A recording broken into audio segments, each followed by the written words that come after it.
안녕하세요. 매일 새로운 사연을 전하는 읽어주는 사연 라디오입니다. 구독과 좋아요, 많은 공유 부탁드립니다. 오늘의 사연 시작하겠습니다. 안녕하세요.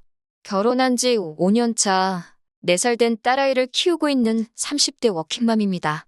제 얼굴에 침 뱉기 같아서 친구들한테도 속 시원히 말해본 적 없는 제 사연을 오늘 이야기하려고요. 남편과 저는 일터에서 만났습니다. 매해마다 뉴스에서 하는 말이지만 제가 대학을 졸업했을 당시에도 취업이 쉽지가 않았어요. 그래서 저는 여기저기 입사 지원서를 내면서 저녁 시간에는 아르바이트로 용돈을 벌었네요. 여담이지만 대학에 입학한 이후로는 부모님이 등록금 내주시는 것만으로도 감사해서 적어도 용돈은 제 힘으로 늘 벌었었습니다. 그리고 지금의 직장에 들어오기 전 마지막으로 아르바이트를 하던 곳이 식당이었는데 남편이 그 식당의 사장이었어요. 남편은 저보다 8살이 많았고 사장이란 타이틀 때문인지 저에게는 그 이상으로 어른처럼 느껴지대요. 그리고 30대 중반이란 나이에 자기 가게를 꾸려나가는 모습도 그럴듯해 보였고요. 하지만 그런 생각과는 별개로 남편이 처음부터 이성으로 보이진 않았어요. 저희가 부부의 연을 맺게 된 건 훗날 남편이 보여준 노력 때문이었지요. 아르바이트는 3개월 정도밖에 안 했는데 남편은 이후로도 꾸준히 저에게 연락을 해왔고 제가 직장을 다닌 지 1년쯤 되었을 때는 저와 사귀고 싶다고 고백을 해왔어요. 그동안 저에게 줄곧 보여준 일관된 태도에 저는 남편이 진심이라는 걸 확신했고 이후로 저희는 1년 반을 사귀고 결혼을 약속했습니다. 하지만 결혼까지의 과정이 쉽지는 않았어요. 친정 부모님께선 8살이란 나이 차이를 탐탁치 않게 여기셨거든요. 게다가 남편은 위로 누나도 셋이나 있어서 어머님의 연세가 저희 할머니의 연세와 거의 비슷했지요. 그렇다 보니 친정어머니가 저더러 고생하게 눈에 뻔히 보인다고 하지 말라셨는데 그 이야기를 들은 남편이 자기는 무조건 제 편일 거고 든든한 방패막이 되어줄 거라며 저희 부모님께 거의 사정을 했네요.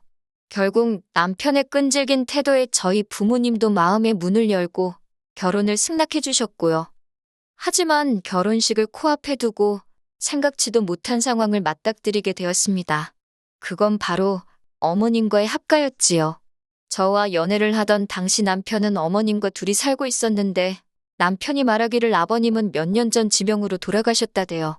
이후로는 누나들도 다 결혼했고 어머님 혼자 살게 할 수가 없어서 자기가 같이 살고 있다며 돈 때문은 아니라 했어요. 그리고 저는 그 말을 순진하게 믿었고요. 프로포즈를 하던 당시 남편이 말하기를 지금 남편과 어머님이 사는 집은 저희 신혼집으로 쓰자대요. 어머님은 신우들 중 한 명이 모시고 갈 거라고요. 사실 저는 직장 생활을 한 지 3년도 되지 않은 상황에서 결혼 준비를 하고 있었기 때문에 모아둔 돈이 4천 정도밖에 없었어요. 그렇다고 친정 부모님께 손을 벌리자니 친정도 상황이 여의치가 않았거든요. 그리고 솔직히 털어놓자면 마음 한편으론 남편이 저보다 나이가 한참 많으니까 남편이 저보다 모아둔 돈이 많은 게 당연히 정상 아닌가 그런 생각도 했었네요. 아무튼 그래서 남편이 어머님하고 살던 집이면 어떤가 집을 해오는 것만으로도 좋다 싶었지요. 그런데 식을 올리고 집에 가구며 가전이며 신혼살림이 하나씩 들어오는데도 어머님은 당신이 쓰시던 방을 안방에서 작은 방으로 옮기셨을 뿐 집을 떠날 생각이 없으신 눈치였어요. 결국 한 달 가까이 지났을 때 제가 남편더러 이게 어떻게 된 거냐 물었습니다. 도대체 왜 큰 신우는 어머님을 모시러 오지 않는 거며 왜 어머님은 짐을 싸지도 않으시는 거냐고요. 그러자 남편이 난처해하며 사실은 얼마 전 큰 신우랑 통화를 했는데 거기도 지금 먹고 살기가 빠듯해서 어머님 모시기가 어려워졌다고 그러더랍니다. 작은 신우는 자기 남편이랑 사내만에 그러는 중이라 상황이 여의치가 않다고 그러고 막내 신우는 자기는 애가 둘인데 자기한테 할 소리냐고 되려 저희 남편에게 화를 냈다고요. 그 이야기를 듣는데 멍해지는 기분이라고 해야 할까요? 황당하기도 하고 속상하다, 답답하다 이런 한 단어로는 설명이 안 되는 심정이었지요. 어머님과 한 달을 이미 살아봤으니 더 절망적이었다고 해야 할지. 하지만 그렇다고 해서 신우 셋 다 못 모신다고 배째라는 식으로 나오는 마당에 기어이 그 집에다 어머님을 데려다 놓을 수도 없잖아요? 그래서 결국 어쩔 수 없이 저희 부부가 어머님을 모시는 합가 생활을 하게 되었습니다. 저희 어머님으로 말하자면 일단 나쁜 분은 아니세요. 아기를 가지고 내 아들 훔쳐간 나쁜 며느리, 뭐 그런 식으로 저를 대하지도 않으셨고요. 하지만 어머님의 생활 방식이 저를 너무 힘들게 했습니다. 이렇게 표현해도 될지 모르겠지만 요새는 나이가 들어도 젊게 살려는 어르신들이 많잖아요. 그런데 저희 어머님은 행동하시는 것도 생각하시는 것도 옛날 방식에 머물러서 어떻게 바꿔보려는 시도 자체를 안 하시더라고요. 일단 음식하는 것부터 이야기하자면 남편이나 저나 집에서 식사할 일이 많지가 않아요. 남편도 저도 아침은 거르고 점심은 각자 일터에서 해결하니까요. 심지어 어머님, 당신도 아침잠이 많으셔서 아침을 안 드세요. 하지만 그럼에도 불구하고 어머님은 매일같이 음식을 해서 냉장고에 쌓아놓기를 좋아하셨어요. 뿐만 아니라 반찬을 하시는 동안 주방 여기저기 간장부터 고추장 뭐 양념이란 양념은 여기저기에 다 튀어가지고 부엌을 엉망으로 만들어 놓으셨지요. 그리고는 하시는 말씀이 당신은 못 봤다 그러시는데 그래도 해주시는 그 마음에 감사해서 저도 못 봤다 하시면 더는 따지고 들진 않았어요. 그냥 그러려니 하고 치우는 거지요. 뭐. 그런데 그뿐만이 아니에요. 반찬은 덜어 드시는 법이 없고 먹다 남은 음식은 뚜껑도 없이 그대로 냉장고에 집어넣어 놓거나 식탁에 둔 채로 치우지 않는 일이 일쑤였어요. 그러다 보니 결국 버려지는 양도 상당했네요. 구차한 이야기 같지만 어머님 모시고 사는 동안 신우들 중 누구 하나 돈 10만 원 저희한테 고생한다. 살림에 보태라고 준 사람이 없어요. 그런 와중에 어머님이 뭐 드시면 얼마나 드시냐 하겠지만 솔직히 몇만 원이고 몇천 원이고 큰돈은 아니지만 서보지도 못하고 버리면 아깝지 않나요? 제 속만 타들어갔지요. 문제는 이뿐만이 아니었습니다. 어머님과 합가한 지 1년 조금 지나서 제가 딸을 출산했어요. 이 과정에서도 정말 하나하나 다 이야기할 수는 없지만 사연이 참 많았습니다. 체력도 딸리고 힘들어 죽겠는데 아들을 낳아야 한다며 이래라 저래라 요구하시는 게 참 많으셨지요. 입덧을 하는 와중에도 아들 낳는 음식이라며 먹고 싶지 않은 걸 강요하시기도 일쑤였고요. 결국에 아이 낳기 전 한 달, 출산 후 2달 총 3달의 출산휴가는 친정에서 보냈습니다. 이때는 어머님께서 당신 장손 데리고 어디 가느냐고 어찌나 노여워하시던지 참다 못한 제가 남편더러 어머님이랑 같이 있다가는 나도 뱃속에 애도 어떻게 될 것 같다고 했어요. 그제서야 남편이 어머님 떨어 적당히 하시라고 한마디 했고요. 이때 솔직히 결혼한 거 정말 후회 많이 했어요. 이렇게 살 줄 알았으면 친정 부모님이 말릴 때 파혼할 걸. 그런데 그때는 정말 파혼은 생각을 못했어요. 사람들의 시선도 무섭고 친정 부모님이 어렵게 허락해 주신 결혼인데 깬다는 게 자존심도 상했거든요. 제가 어리석었지요. 아무튼 그래도 무사히 건강한 딸애를 낳았고 그렇게 손자 타령만 하시던 어머님도 처음엔 탐탁지 않아 하셨지만 이내 손녀도 예뻐는 해주시더라고요. 그런데 문제는 그 예뻐해 주시는 방식이 정말 엄마로서 옆에서 보고 있기 힘들었다는 거예요. 일단 저희 어머님은 행주와 걸레의 구분이 없으세요. 당신 눈에 깨끗해 보이면 그것이 행주요. 더러워 보이면 그것이 걸레입니다. 그리고 행주를 행주로만 쓰시면 좋은데 걸핏하면 그걸로 딸의 입을 닦아주시고 손도 닦아주시고 그러는 거예요. 그나마 육아휴직 때는 제가 애 옆에 거의 붙어 있었으니까 어머님께 하지 마시라고 어머님을 말릴 수는 있었는데 회사에 복직을 하려니 어머님께 온전히 아이를 맡기기가 솔직히 불안하대요. 그래서 결국 돌도 안 된 아이를 어린이집에 보내기 시작했어요. 아이가 어린이집에 갔다가 집에 오면 4시쯤 되더라고요. 저는 퇴근하고 불이 나게 집에 오면 6시가 안 되었고요. 그러니까 어머님이 봐주시는 건 2시간 남짓이 전부였어요. 그런데 이걸 가지고도 신우들이 트집을 잡고 자기들이 봐주는 것도 아니면서 생색을 내기 시작했지요. 시어머니랑 같이 안 살았으면 어쩔 뻔했냐.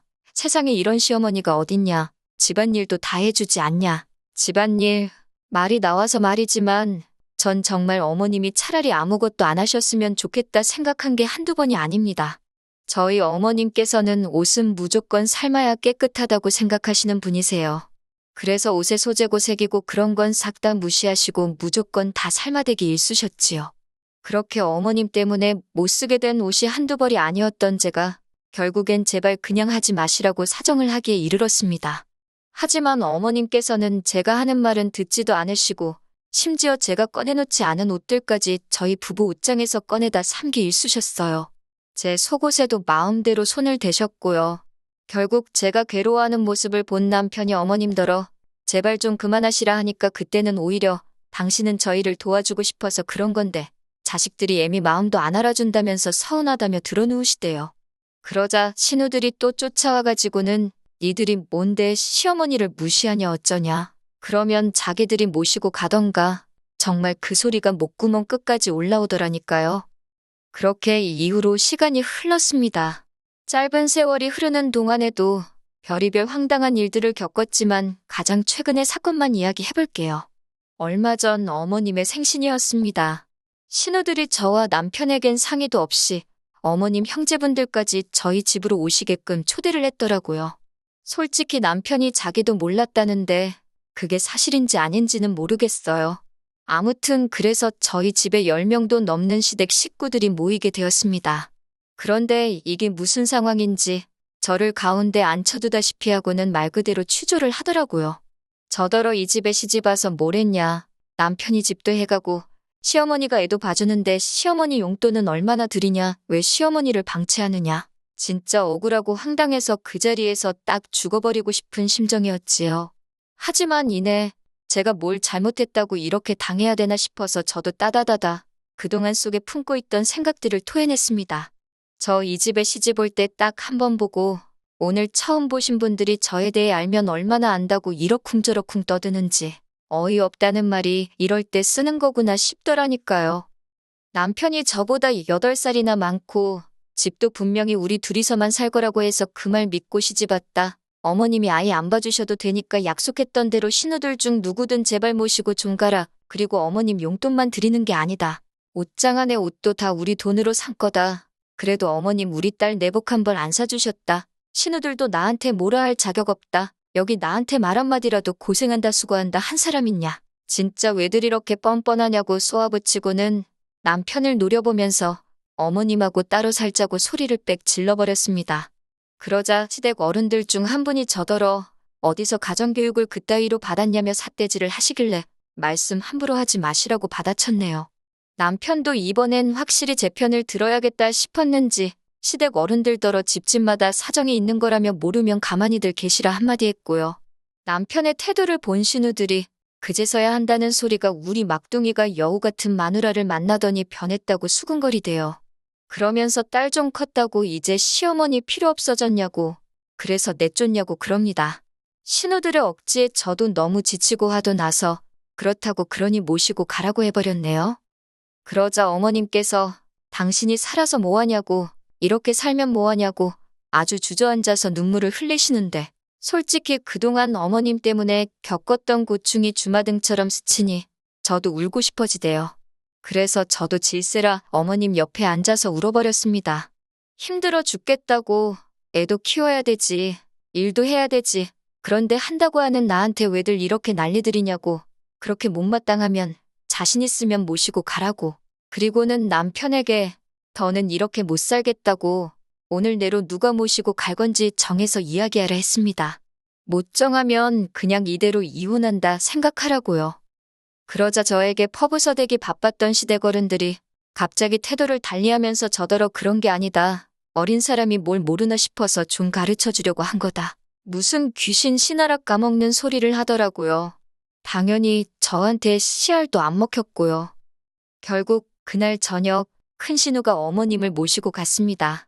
저더러 두고 보자며 아주 이를 바득바득 가는데 두고 보자는 사람치고 무서운 사람 없다고 마음대로 하라 했어요. 그리곤 남편을 보니 남편 안색이 어둡더군요. 당연히 마음이 안 좋았겠지요. 어쨌든 자기 어머니이고 자기 누나들이고 자기 친척들인데 저랑 그렇게 심하게 부딪혔으니 제가 남편이었어도 많이 갑갑했을 거예요. 하지만 어쩌겠어요? 저도 이제 할 말은 하고 살아야겠다 싶었으니까요. 이후로 신우들은 저에게 어떤 이유로도 연락하지 않습니다. 명절에도 오란 소리도 없고 온다 소리도 없어서 작년 추석도 간단히 몇 가지 음식만 사다가 남편하고 먹었고요. 올 설에는 친정어머니께 딸을 맡기고 여행을 다녀왔지요. 신우들이 무슨 생각을 하고 있는지는 모르지만 궁금하지도 않아요. 이렇게 사니까 너무 좋거든요. 그런데 큰 신우가 남편에게는 종종 연락을 해서는 어머님이 어디가 아프시다, 저기가 안 좋다며 돈을 보내달란 식으로 이야기를 하는 눈치예요. 남편 말로는 안 보내준다 하는데 솔직히 남편이 맘만 먹고 속이려고 들면 제가 어떻게 다 알 수 있겠어요? 그냥 믿는 거지요, 뭐. 그저 제가 다시 어머님을 모시고 살일만 없게 해준다면 그걸로 다행이다 싶어요. 솔직히 이따금씩 어머님 생각이 나기는 해요. 뭐 그런데 딸이랑 사는데 딸이 자기 엄마한테 어지간히 잘해주겠어요? 그러니까 걱정할 필요가 없다 싶어요. 어머님은 신우들과 행복하게 잘 지내시고 저는 남편과 제 딸과 행복한 가정을 이뤄갔으면 좋겠다는 바람뿐입니다. 긴 이야기 들어주셔서 감사합니다. 오늘의 사연은 여기까지입니다. 구독과 좋아요, 알람 설정해주시면 앞으로 더 좋은 사연으로 찾아오겠습니다. 감사합니다.